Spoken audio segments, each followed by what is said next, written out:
First Things First is sponsored by Ram Trucks, built to serve. Good Tuesday morning. I'm Chris Broussard. I got my man Greg Jennings along and Ryan Hollins to talk some hoops. Greg, let's get this thing started, man. Let's do it. Let's start this morning with Anthony Davis. An MRI yesterday revealed a re-aggravation of the right Achilles injury for the brow. He'll take 2 to 3 weeks off, then be reevaluated. Lakers did say they'll be conservative with their big man's return. So, Broussard, I'll start with you. Is LeBron up to the challenge of carrying the Lakers with AD being sidelined? Well, let's go with the timeline you talked about. If he's out until the All-Star break, that's 9 games.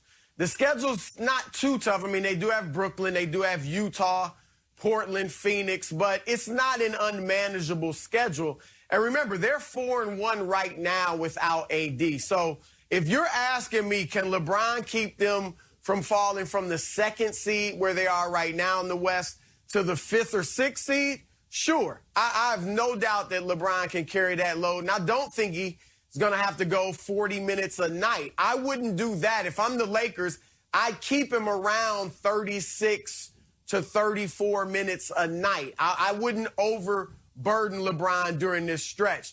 But if you're asking me, can the Lakers win the title or even get to the finals without a healthy AD who is at the top of his game, I would say no way. That is too much to ask of LeBron James. Even as LeBron has been punching out Father Time every year, I don't see him being able to carry this Lakers team without another superstar. Not AD playing like a star, but AD playing like another superstar. I would take the Clippers over the Lakers in this scenario. Utah, I'm still not sold on as far as the playoffs, but I would take Brooklyn over the Lakers in that scenario, and maybe even Philly if AD can't be himself. So LeBron can, hold down the fort for a few weeks while AD's gone, but he's going to need AD to be at his absolute best for them to win the championship.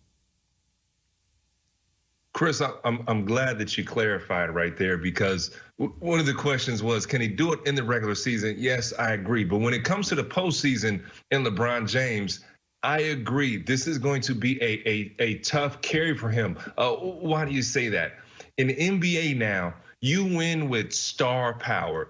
If we hadn't noticed what Brooklyn's doing over there, as you brought out, arguably the biggest offensive trio that we have ever seen play the game of basketball. That's what's going on over there in Brooklyn. The Clippers are much improved. They're back to their normalcy. They're not in the national media night in and night out. They're just kind of going out and playing good basketball right now. So you'd be asking too much of a load of LeBron James. When you think about Anthony Davis, what does he do well, Greg? What does he do well, Chris?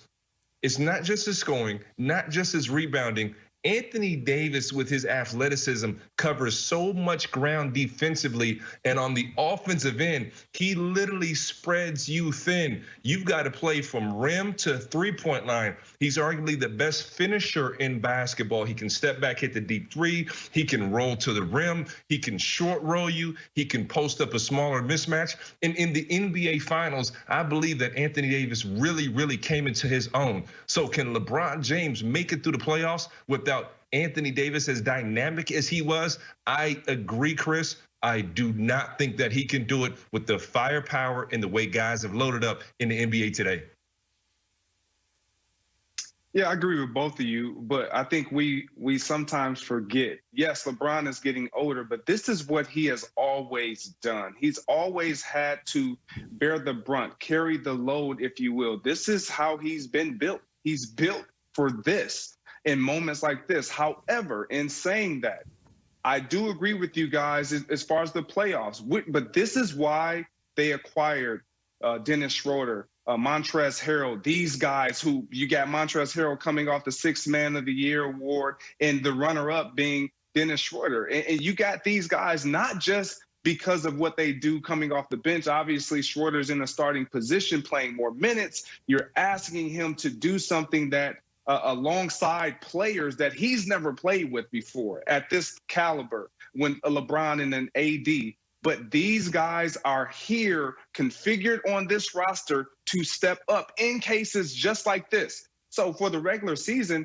it's not even so much about LeBron carrying the load. It's can he make sure that these guys step up to the playing ability that is needed for them to not slip in this stat running race when you look at the NBA statistics and standings. So I'm not concerned about LeBron. LeBron, at his age, guys like LeBron and Tom Brady and these type of caliber players, elite mindset players, they always find a way to get it done. So I truly believe in LeBron, but it's more about his leadership and what can he do to provide the guys around him to play at a higher level.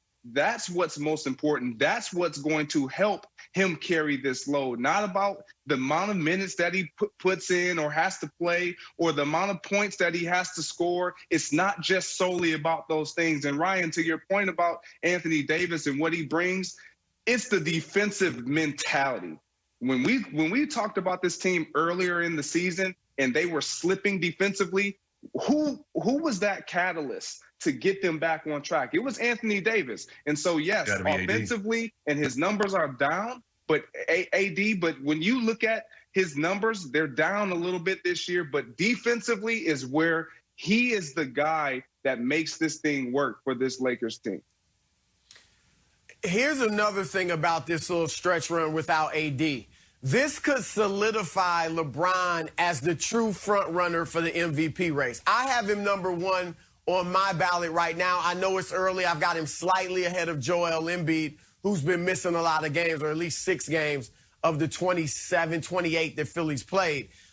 If LeBron can lead the Lakers to 6-3 even, but especially 7-2 or better during these 9 games without AD, I think that would place him firmly at the top of the MVP race, which, look, I know it's all about championships for LeBron, but he's a human being. He would love to win an MVP award in his 18th season, which no players really come close to doing. So that'd be another feather in his cap. But if the Lakers go, say, 4-5 and really struggle during this stretch, and it's clear that LeBron can't carry them without AD, then that would bring him back to the pack, maybe put Embiid, or I expect Nikola Jokic to make a nice run at this as Denver starts to win more games. So I think that would bring LeBron back to the pack and could hurt his chances of winning his 5th MVP award. Ryan? See, Chris, I agree, but I see an even bigger urgency right now. If I'm Rob Pelinka in that Lakers front office, what do you have to do? You have to get into the trade market. You've got to be in the buyout market. You've got to find your next Dwight Howard.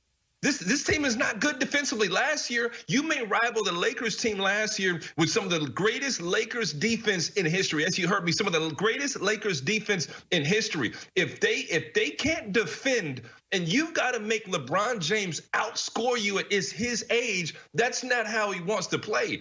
And even with AD, I'm going to tell you one thing.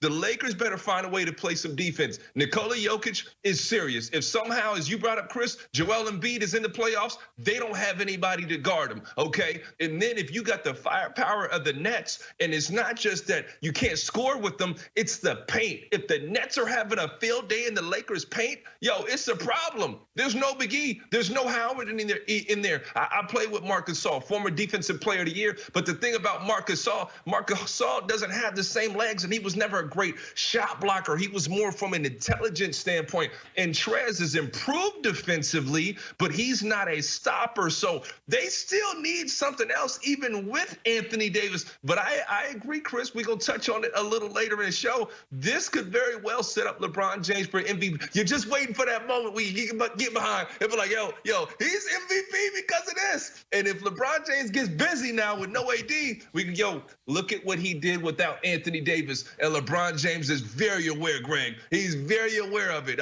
Listen, I played against LeBron, quite arguably the most aware athlete I've ever played against. He knew every scouting report, every player, every tendency. He knew a young Ryan Hollins, man. He was on there screaming out, hey, man, hey, keep him away from the rim. I'm like, dog, didn't nobody even know Ryan Hollins at the time. LeBron is like, yo, he's a right-hand driver. Like, what? Like, yo, I'm not on the scout report, bro. Stop hating.